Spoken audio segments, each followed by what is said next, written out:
हम जो कुछ भी खाते हैं हमारा स्टमक उसको एसिड के अंदर डिज़ोल्व करता है। बट क्वेश्चन ये है कि हमारा स्टमक खुद उस एसिड में डिज़ोल्व क्यों नहीं हो जाता। यस, वेलकम टू अनदर मालजी ट्यूटोरियल जिसमें हम ह्यूमन डाइजेस्टिव सिस्टम के ऑर्गन्स को वन बाय वन अंडरस्टैंड कर रहे थे। तो आज टॉपिक हम अंडरस्टैंड करेंगे दैट इज स्टमक। इसके function, structure, shape and location को देखते हुए हम इस टॉपिक को इजी वे में अंडरस्टैंड करेंगे। स्टार्ट करते हैं स्टमक के शेप एंड लोकेशन से। अब बुक में जो पैराग्राफ गिवन है इसको 2 पेजेस 1.5 पेजेस के ऊपर इसकी लेंथ में इसको कवर किया गया है। बीइंग अ स्टूडेंट इस पैराग्राफ को लर्न करना या रट्टा लगाना isn't easy, I can understand. So हम इजी वे में, कॉन्सेप्चुअल वे में अंडरस्टैंड करेंगे, राइट। के लिए एक बड़ा कॉमन सेंटेंस बोला जाता है, it is a J shape organ that you can easily सी है कि एक जे शेप का ऑर्गन है। लोकेशन की बात की जाए तो आपने इसकी लोकेशन शॉर्ट क्वेश्चंस के लिए याद करनी है कि ये एब्डोमेन में यानी कि बेली के रीजन में डायाफ्राम के अंडर साइड या बिलो में प्रेजेंट होता है। ठीक है, डायफ्राम से नीचे और एब्डोमिनल कैविटी के अपर साइड पे। No, what is diaphragm? You have to revise from the respiratory system. Lungs के नीचे जो डोम शेप मसल का पार्ट अटैच होता है that is called as diaphragm. Okay, so location is done. Stomach is an organ that is J shape, और अगर location पूछी जाए तो अपर साइड ऑफ एब्डोमेन में और below the diaphragm. Done. Before starting the actual topic हमें 5 steps of nutrition को revise करने की जरूरत है। We had started with ingestion जो कि oral cavity का function है and we have completed it. Next is digestion. Stomach का overall one line function अगर आपने आज रखना है तो stomach का function digestion of the food से related है. But from the conceptual point of view आपने ये बात अंडरस्टैंड करनी है कि स्टमक कंप्लीट डाइजेशन ही करवाता। स्टमक में फूड में से सिर्फ प्रोटीन पोर्शन को डाइजेस्ट करना होता है और उसके अलावा कुछ एक दो फंक्शन और है वो हम आगे जाके डिस्कस करेंगे। ठीक है, so second step of nutrition digestion it starts from stomach. Okay, partial chemical digestion, a bit of starch had already started in oral cavity, लेकिन जो digestion है is directly linked with stomach. Okay, now next आ जाते हैं structure की तरफ। Stomach के structure में अगर देखा जाए तो ये एक डॉटेड लाइन आपको स्टमक को दो पोर्शन में, दो हाफ्स में डिवाइड करती हुई नजर आ रही है। यहाँ पे लेट्स सपोज लंग्स हैं, डायफ्राम के बिलो स्टमक है और ऑन द लेफ्ट साइड यहाँ पे हार्ट भी होता है। तो स्टमक का जो अपर हाफ पोर्शन है जो हार्ट के करीब है, जिस क्लोजर टू हार्ट इसको कार्डिया भी बोलते हैं और सिंपली कार्डियक एंड भी कहा जाता है। इसोफेगस ट्यूब जिस पॉइंट पे स्टमक में एंट्री करती है, इस पॉइंट से ऑनवर्ड यहाँ पे एक स्फिंक्टर या रिंग ऑफ मसल्स अटैच होती है जिसको कार्डियक स्फिंक्टर भी कहते हैं।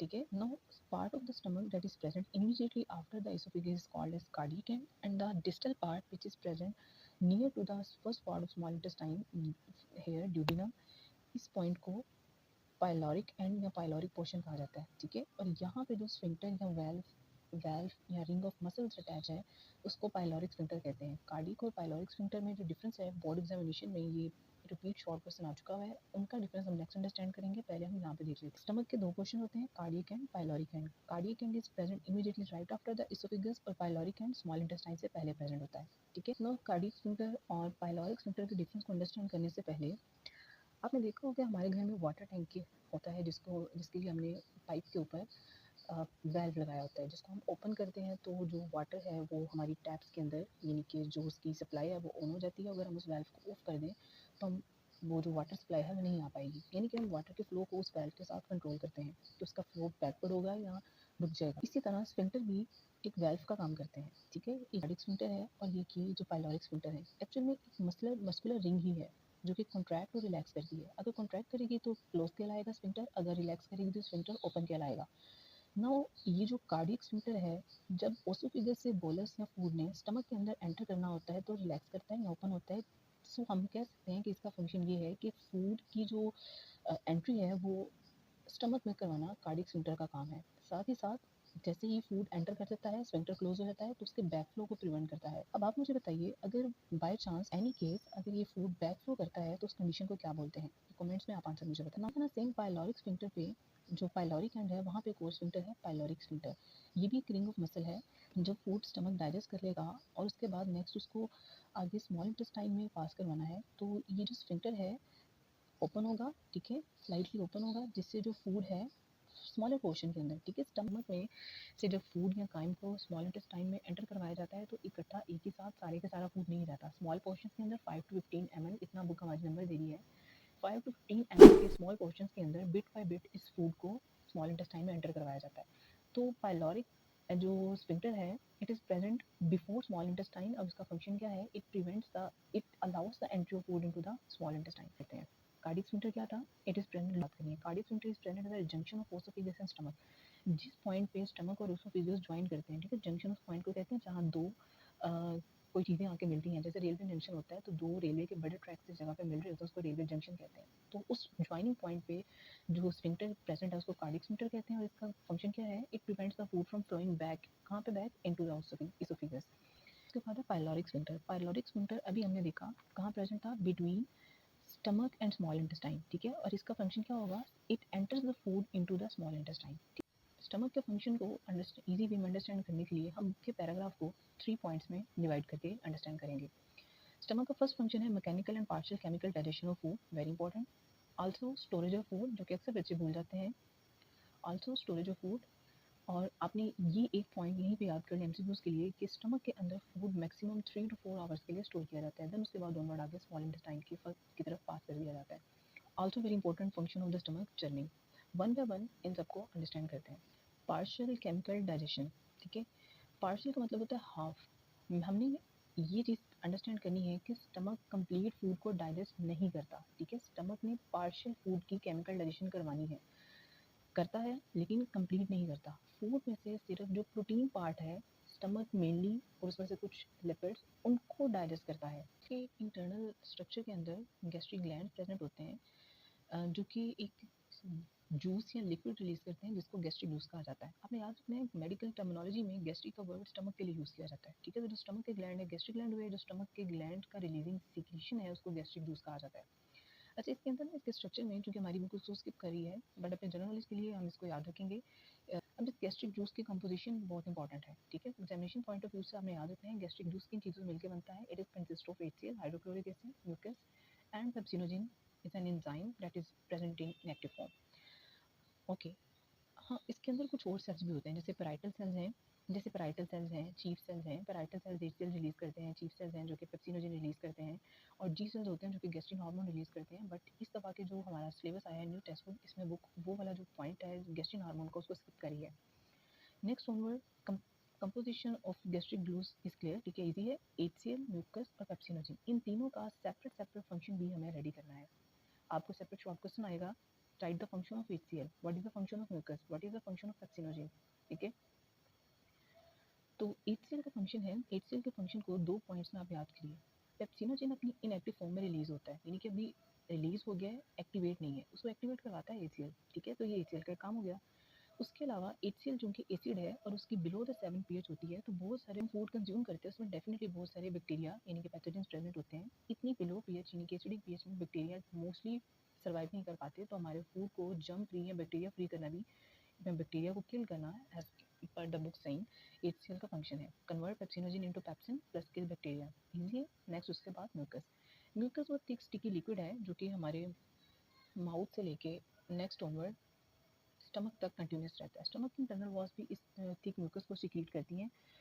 अब स्टमक का जो म्यूकस का फंक्शन है, इसका काम है कि स्टमक की एसिडिटी को न्यूट्रलाइज करना, और उसके अलावा स्टमक की जो इंटरनल लेयर है, ठीक है, वहाँ पे एक प्रोटेक्टिव कवरिंग या कॉटिंग भी करता है जिससे कि स्टमक की जो इंटरनल वॉल्स हैं वो प्रोटेक्टेड रहती हैं। एक बहुत इंटरेस्टिंग क्वेश्चन है जो पूछा जाता है कि स्टमक चूंकि एसिड के अंदर फूड को डिसॉल्व करता है, तो स्टमक की अपनी वॉल्स इस एसिड से कैसे प्रोटेक्ट रहती हैं, वो स्टमक खुद क्यों नहीं डिसॉल्व हो जाता उसके अंदर? उसका आंसर म्यूकस है। म्यूकस की इंटरनल लेयर पे थिक कॉटिंग या कवरिंग स्टमक की इंटरनल वॉल्स हैं वो HCl से प्रोटेक्ट रहती हैं, ठीक है। नेक्स्ट ऑनवर्ड उसके बाद पेप्सिनोजेन है जो कि अपनी एक एंजाइम है, और एंजाइम हमेशा आपने याद रखना है प्रोटीन इन नेचर होते हैं और इनको बायोकैटलिस्ट भी कहा जाता है, यानी कि जिस भी रिएक्शन का पार्ट हो जाते हैं उसको, यानी कि प्रोटीन जिस भी रिएक्शन का पार्ट बनते हैं उसको स्पीड अप कर देते हैं। तो पेप्सिनोजेन एक इनएक्टिव एंजाइम है, जैसे ही HCl रिलीज होता है पेप्सिनोजेन अपनी एक्टिव फॉर्म पेप्सिन में कन्वर्ट हो जाता है, और पेप्सिनोजेन पी से पेप्सिन, पी से प्रोटीन, याद रखिएगा। पेप्सिनोजेन का काम है प्रोटीन को शॉर्टर अमाइनो एसिड्स यानी कि शॉर्टर पेप्टाइड चेन्स में कन्वर्ट कर देना। अब आपने एक चीज़ अपने रिवीजन में याद रखनी है अपने कॉन्सेप्ट्स में कि प्रोटीन्स मैक्रोमोलिक्यूल्स हैं और स्मॉलर मॉलिक्यूल्स यानी कि माइक्रोमोलिक्यूल्स सब यूनिट्स अमीनो एसिड से मिलकर बनते हैं। तो प्रोटीन्स को जब भी ब्रेक डाउन किया जाएगा वो अमीनो एसिड में ही कन्वर्ट होती हैं। तो प्रोटीन्स को बेटर डाइजेस्ट करने के लिए उनको शॉर्टर अमीनो एसिड चेंज में कन्वर्ट करना पेप्सिन का काम है, ठीक है। Differentiate between pepsinogen and pepsin is also another important question which you have to understand from your conceptual point of view. कोई डिफरेंट नहीं है, डिफिकल्ट नहीं है इसमें, आपने इतना याद रखना है कि पेप्सिनोजन एंड पेप्सिन दोनों एक ही एंजाइम है। पेप्सिनोजन उसकी इनएक्टिव फॉर्म का नाम है, पेप्सिन उसकी एक्टिवेट फॉर्म का नाम है। पेप्सिन को एक्टिव करवाना HCl का काम है। नाउ नेक्स्ट के फंक्शंस में से एक इंपॉर्टेंट फंक्शन मैकेनिकल डाइजेशन भी है, यानी कि स्टमक ने केमिकली फूड को भी डाइजेस्ट केमिकली भी फूड को डाइजेस्ट करवाना है और फिजिकली मैकेनिकल डाइजेशन भी फूड की करवानी है। आपने जब भी मैकेनिक्स का वर्ड सुनना ना, आपके माइंड में फोर्स का वर्ड आ जाना चाहिए, जब यानी कि फोर्स रिलेटेड कोई मैकेनिज्म। स्टमक के जो स्ट्रक्चर है वो जो उनके मसल से मिलकर बना हुआ है, तो मसल्स जहाँ भी बॉडी के हैं कॉन्ट्रैक्ट और रिलैक्स करते हैं, दे डू मूव यानी कि मूवमेंट करवाते हैं। तो स्टमक ना सिर्फ गैस्ट्रिक जूस की हेल्प से फूड को केमिकली डाइजेस्ट करता है, बल्कि एक्चुअल में स्टमक को एज अ सैक या एक फूड एक प्लास्टिक बैग आप कंसीडर करें जिसके अंदर आपने फूड को स्टोर कर दिया है, अब उसको आप अपने हाथों से मिक्स कर रहे हैं, ठीक है। स्टमक के जो मसल्स हैं रिग्रेसली कॉन्ट्रैक्ट करते हैं, जिससे कि फूड फिजिकल ब्रेकडाउन हो जाता है, मजीद स्मॉलर पार्टिकल्स में कन्वर्ट हो जाता है। इसी प्रोसेस को चर्निंग कहते हैं, ठीक है। और चर्निंग ही मैकेनिकल डाइजेशन है स्टमक के फंक्शन में से। तो यहाँ तक कीजिए, मसल्स स्टमक के मसल्स का विग्रेसली कॉन्ट्रैक्ट करके फूड को स्मॉलर पार्टिकल्स में ब्रेक डाउन करवाना क्या कहलाएगा? चर्निंग।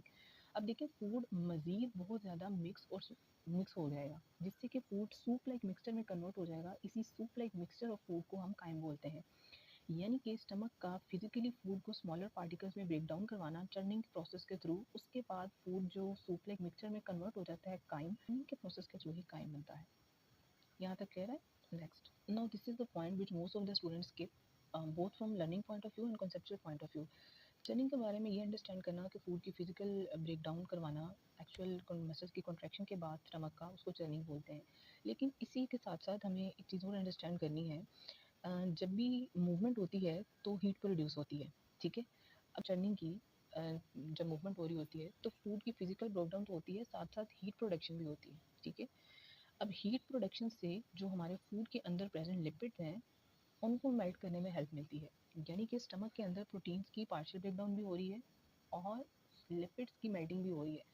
तो चर्निंग के प्रोसेस को देखें तो इसने फिर दो काम करवाए, एक तो फिजिकल ब्रेकडाउन ऑफ फूड करवाया इंटू स्मॉलर पार्टिकल्स, उसको काइम में कन्वर्ट भी करवाया, एंड सेकेंडली चर्निंग के प्रोसेस के रिजल्ट में जो हीट प्रोड्यूस होती है वो उस फूड में प्रेजेंट लिपिड्स को मजीद मेल्ट करने में हेल्प मिलती है।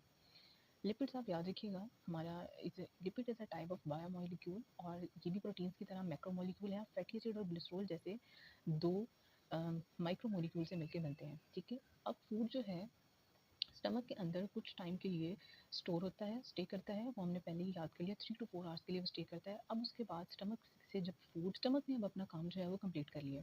अब स्टमक क्या करेगा? अब क्या होगा कि जो पाइलोरिक स्फिंक्टर है वो ओपन होगा और काइम 5 to 15 मिलीलीटर के स्मॉलर पोर्शंस में नेक्स्ट ऑनवर्ड स्मॉल इंटेस्टाइन की तरफ पास आउट करवा दिया जाएगा। नाउ नेक्स्ट, हमें अपने स्टमक के फंक्शंस को अंडरस्टैंड करने के बाद उसकी डायग्राम को अंडरस्टैंड करना भी बहुत ज़रूरी है, both external morphology of stomach and anatomy of stomach. This portion would be helpful for students especially who want to pursue medical in the future. Some outside the book थोड़ी extra detailing इसमें diagram में देखेंगे. If you don't learn it, it's okay, आप मत याद करें, but in the long run it will definitely help you. So now let's start labeling our diagram. This was the tube coming down from the pharynx, its name was esophagus, and जिस point पे oesophagus stomach में entry लेती है, let me draw here the G shape part, this part is called as cardia. और यहाँ पे जो sphincter present है जो स्टमक के अंदर एंट्री करवाता है फूड की, that is called as cardiac sphincter, okay. अब नाउ मूविंग फॉरवर्ड, ये जो स्फिंक्टर है यहाँ पे रिंग ऑफ मसल जो कि फूड की एंट्री करवाता है इसोफिगस में, this sphincter would be called as cardiac. Now we have discussed that this is why this is called as cardiac, because it is closer to the heart, and the word cardiac is used for heart in the medical. Now next ये जो dome shape part I have circle here, जो आपको मैंने dome shape part नजर आ रहा है, इसको fundus बोलते हैं, okay. नेक्स्ट ऑनवर्ड जो मेन बॉडी है स्टमक की, जो सेंट्रल पार्ट है, most of the digestion and the mixing of the food take place है, इसको main body of the stomach बोलते हैं। डन हो गया। Next onward on over here you can see that there is a long curvature, we can see curve नजर आ रहा है, इसी पॉइंट को greater curvature of the stomach बोलते हैं। सो इसको क्या बोलते हैं, greater curvature of the stomach. इसी के ऑपोजिट साइड पे आपको जो कर्वेचर नज़र आ रहा है वो थोड़ा लेसर इन साइज है, छोटे साइज का कर्व नज़र आ रहा है, द कनकेव साइड भी इसको बोलते हैं। तो that is called as lesser curvature of the stomach, इसको बोलते हैं लेसर कर्वेचर। इजी है। ऑपोजिट साइड पे जो बिगर साइज में कर्व है उसको ग्रेटर कर्वेचर बोलते हैं, और इनर साइड की तरफ जो कर्वेचर है उसको लेसर कर्वेचर बोलते हैं। नेक्स्ट ओवर हियर एक sphincter distal end of the stomach पे भी होता है टुवर्ड्स द स्मॉल इंटेस्टाइन, जो पाइलोरिक स्फिंक्टर। और ये जो पोर्शन है राइट हेयर, इसको पाइलोरस भी बोलते हैं।